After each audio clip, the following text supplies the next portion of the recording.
धरती की जाति का लाल, जंगल का दुलाल, मेरा भाई मेरा यार, गोंड का अहंकार, कोमुरम भीम।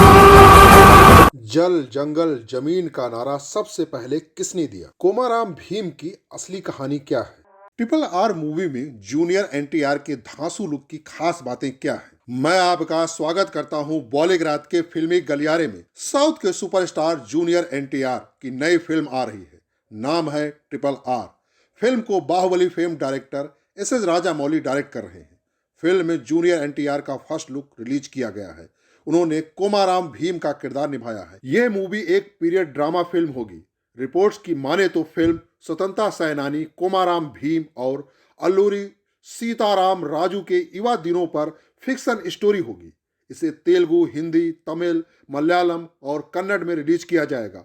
हालांकि फिल्म की रिलीज डेट अभी भी। जल जंगल जमीन का नारा सबसे पहले कोमाराम भीम ने 1940 में दिया था। निजाम के विरुद्ध उनके आंदोलन में उन्होंने तर्क दिया कि आदिवासियों को जंगल के सभी संसाधनों पर पूर्ण अधिकार कर दिया जाना चाहिए। कोमाराम भीम गोंड समाज से थे। उनका जन्म संकेपल्ली आदिलाबाद में 19वीं ईस्वी में हुआ था। आदिलाबाद जिला तेलंगाना की उत्तर दिशा में है और महाराष्ट्र के साथ सीमा बनाता है। ये जगह गोंड समाज की महान नायिका जंगो रायतार का जन्म स्थल भी है, जहां से उन्होंने कोयतूर समाज की रूढ़िवादी कृतियों के खिलाफ आंदोलन छेड़ा और रायतार नाम से प्रसिद्धि हुई। इस क्षेत्र में मुख्य रूप से गोंड समाज बसा हुआ है और ये पहले चंदा और बल्लालपुर के गोंड साम्राज्य के संप्रभुत्व के अधीन था। भीम का बचपन बाहरी दुनिया से परे बीता। उन्होंने कोई औपचारिक शिक्षा प्राप्त नहीं की और अपने समाज की कठिनाइयों और अनुभवों को देखते हुए बड़े हुए। भीम जंगलात, पुलिस, व्यवसायियों और जमींदारों द्वारा गोंड और कोलाम आदिवासियों पर हो रहे शोषण को देखते हुए बड़े हुए। जीवन यापन के लिए वे एक स्थान से दूसरे स्थान भटकते और इस तरह खुद को व्यापारियों और अधिकारियों के शोषण और जबरन वसूली से भी खुद को बचाते। पोडू खेती की फसल को निजाम के अधिकारी ले जाया करते थे और तर्क देते थे कि ये जमीन उनकी है। अवैध रूप से पेड़ों को काटने के इल्जाम में वे आदिवासी बच्चों की उंगलियां तक काट देते थे। टैक्स की जबरन वसूली की जाती थी, अन्यथा फर्जी मुकदमे दायर कर दिए जाते थे।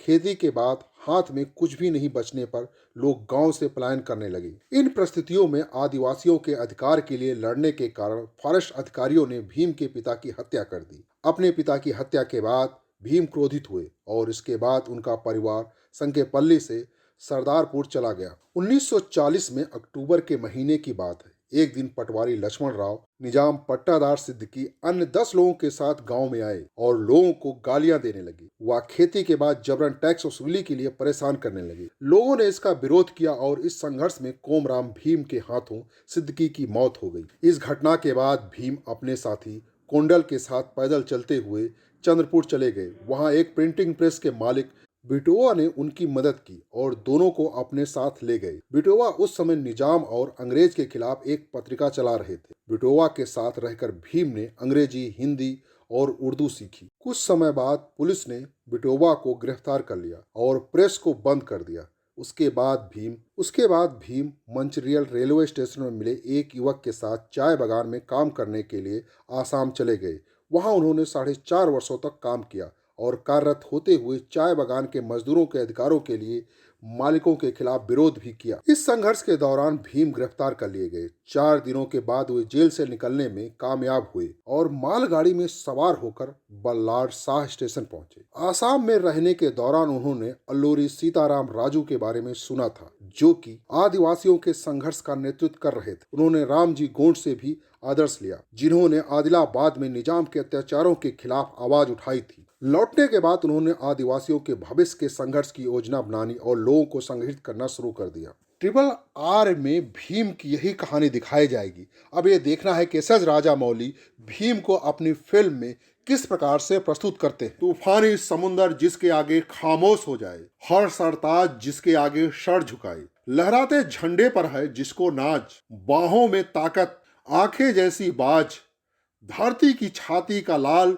जंगल का दुलाल, मेरा भाई मेरा यार, गोंड का अहंकार, कोमाराम भीम। हालांकि इस वॉइस ओवर में हल्का साउथ इंडियन टच आता है, लेकिन जिसने ये लाइन लिखी है बहुत अच्छी है और वो दिल को छू जाती है। लेकिन माना जा रहा है कि ये फिल्म बाहुबली का रिकॉर्ड तोड़ देगी।